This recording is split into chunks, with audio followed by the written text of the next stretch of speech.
The fundamental question today is who are the Biafrans? There have been several misconceptions over the years about who are the Biafrans and who are not the Biafrans. We know after the suspension of the war in 1970, the Nigerian government, in their bid, of course, to devolve or dissolve the unity or the strength of the supposed Biafran defunct region, has to embark on what we call the state questions. And this state questions was intended deliberately to weaken the strength of the Biafran region, which, of course, to some extent, they seems to have succeeded because the argument remains today which region should be called the Biafran region. Uh, but unfortunately, this is happening. But after the war, we all understood what played out.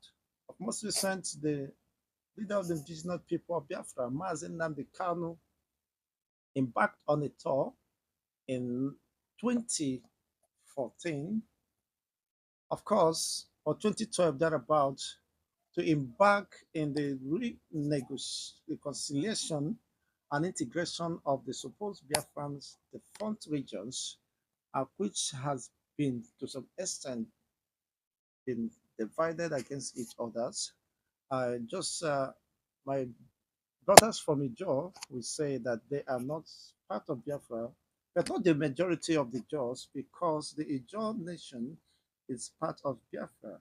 Just as an Igbo man who believes in the Biafran struggle on the restoration of the Biafran state, of course, has no any better advantage over the Jaws, who also believe that they are Biafrans and they are integral part of the Biafran project.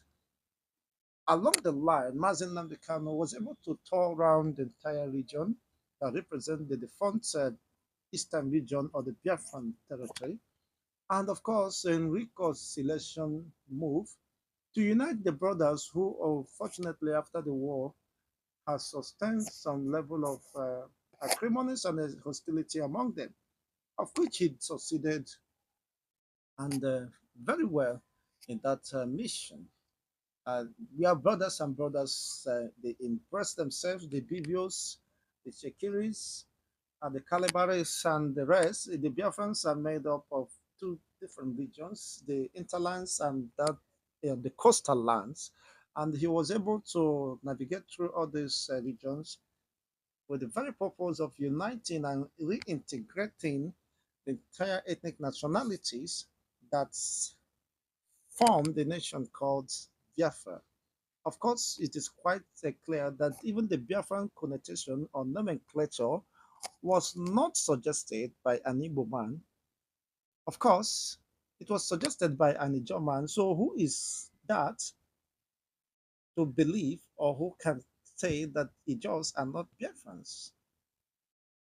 The name Biafra was suggested by an Ijaw man, of which Ojukwu accepted. You can understand that these are in synergy, in harmony, in building a coherent, uh, a desirable system, society for everyone, having equal opportunity, equal, of course, justice, fairness, and equitable system for all as sundry. Now, when it comes to the identity of who are Biafrans, you understand that the Biafrans are those, of course, who believe they have been subjected, marginalized, and oppressed within the Nigerian system or political sphere, and have not been given fair or equal opportunity to live or aspire and fulfill their aspirations. Within this context, can you place an Ijaw man in that equation and have the same result when you place an Igbo man in the same equation and have the same result? That is clear, very clear as crystal. The fact that an Ijaw man believes that he is marginalized within the Nigerian state, as just as the way an average Igbo man believes he's been marginalized and suppressed, not being given equal or fair opportunity to live and, of course, have a sense of belonging within the Nigerian system or project. Now, that can tell you that they have shared ideologies, share pain, and share feelings. Just like, of course, every other ethnic nationalities, the Bibios, the Sokos, and the Calabaris, and what have you, the Ogoni people, and the rest of them are part of the Biafran integration, of course, state, or share common ideologies, just like the Ogoni man. Ogoni man is believing he's been suppressed, his ecosystem is being damaged, and he has not felt the presence of the Nigerian government within his locality, presupposes that, of course, they are looking for a nation, of course, that will address those myriads of problems. And this informed the agitation for the restoration of the Biafran state, which was headed by the uh, IPOP leader Mazen Nnamdi Kanu, and has been sustained, of course, after his extraordinary rendition from Kenya by the Nigerian government, which was perceived to be the end of the Biafran struggle. But to the contrary, of course, everyone have seen that that was a very costly error that was done, and that is quite regrettable for Nigerians. If they have known, they wouldn't have contemplated the kidnap, or it's an ordinary rendition of Mazen Nnamdi Kanu, which I believe billions went down the drain to achieve this. But that notwithstanding, it have never in any way, of course, stopped fanning the ember of the restoration of the Biafran. Rather, it have given it more boost, more energy to fly. And that is the case. Mazen Nnamdi Kanu is the black sheep, of course, that was underestimated, just as we have not seen, of course, the energy of a unit horse, or whatever you may call him, is Simon Ekpa, the Prime Minister of the Biafran Republic government in SI. It is very clear now that those who calculated or misconceived that the arrest or kidnap of Mazen Nandekan will be an end to the Biafran struggle has proven otherwise, that they were very much wrong in that move. And that raises another question. Is Biafra a spirit? Is Biafra an ideology? You can understand that from this basic analysis I have laid out, to understand what are the identities, of course, the ideologies, common shared values, or ideologies of the Easterners, or who is seen to be a Biafran. Irrespective of the fact we have common shared values, we also have, of course, the same mindset and the sense of reasoning, of judgment. Is very well cleared. And you can see that Simon Ekpa today is the face of the Biafran struggle, as he rightly submitted. Yes, I've heard him say that, and it's not something anyone can argue, because he has been the face of Biafra after the extraordinary rendition of the leader of the indigenous people of Biafra, Mazen Nnamdi Kanu. Of course, he stepped into the shoe and have returned to be loyal to Mazen Nnamdi Kanu, being the disciple, of course, of Mazen Nnamdi Kanu. He has learned to remain uh, resolute, resolved, regardless of whatever pressure that might be coming from anywhere. He has learned to keep his composure. However, audios are exacerbating any situation. To him, he believes he's the 50 man out of the 100 men that were, of course, on the search out by the leader of the indigenous people of Biafra. Now, you can understand that now the Biafrans are those who believe or who live within the old eastern regions and believe that they are not an integral part of Nigeria. By the way they are being treated, they own the major resources that is used to run this country, but the presence of the federal government is not, or is little or at all not felt within the region. And they are calling for and for such injustice to be addressed. And as a matter of urgency, of most recent, the Ijaw Nation or Council wrote to the President Ahmed Bola Tinubu demanding for their own nation. What does that suggest?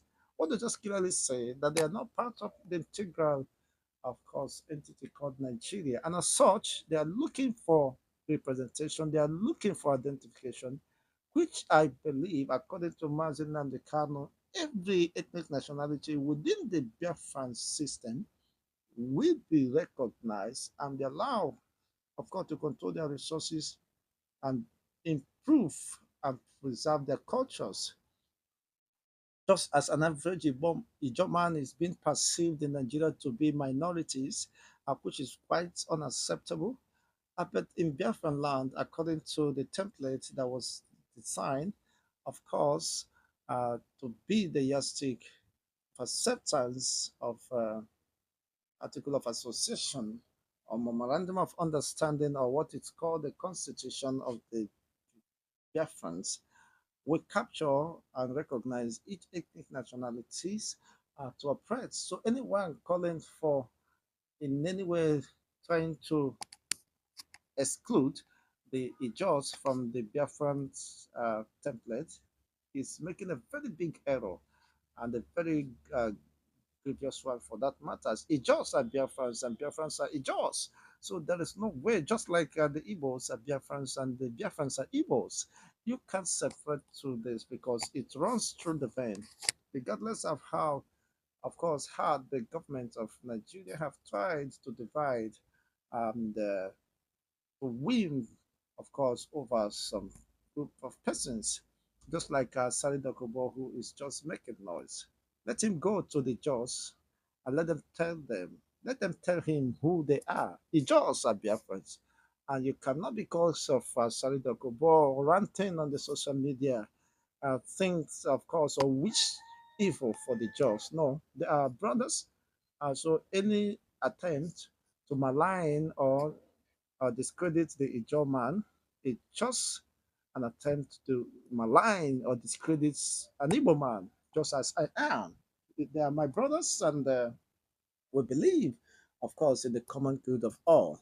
Just like an average Igbo man who believes in the Biafran, who he is, his identity, and what he stands for, will fight to defend, of course, his identity, his cultural heritage, and of course, posterity. The same way applies to an German, the security so-called, but very few of them who are just negligible, who may have been beneficiaries of this Nigerian system or the flawed system, so to say.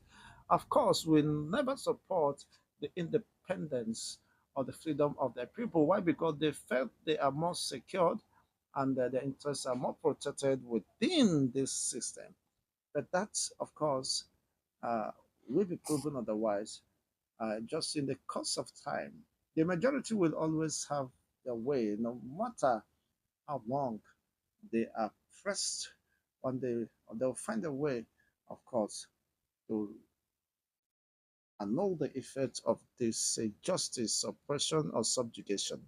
So you can very clearly understand those who are calling for the just to be killed because of the insensitivity and unguided utterances of Asari Dogobo is making a very grievous mistake. I am strongly against that and I will not be in support of that anytime, any day. I believe, of course, in the coherent uh, integration of the region or supposed region of the Biafran states. But whatever happened, this is my personal opinion that nobody within the eastern region or the front eastern region should be excluded out of the Biafran, except an individual decides otherwise. But the majority of the populations of those ethnic nationalities believe who they are, and you can't change that from them. There's no amount of persuasion, psychological war that can change their identity. And just like an Igbo man, whether you believe you're not, you there you are an Easterner. An average Easterner is perceived to be a Biafran by the Westerners, by the Northerners. Yes, they believe we are enamored, whether you like it or not. So it's high time and it's incumbent on you to begin to understand that even your supposed enemies or rivals understood that what you are is what you are, regardless of whatever you might want to claim for the very benefit of uh, political interests or gains. That is a position. Who are you? That raises a question. Let me leave you with that, of course, closing remark. Let me know who are you? Where do you come from?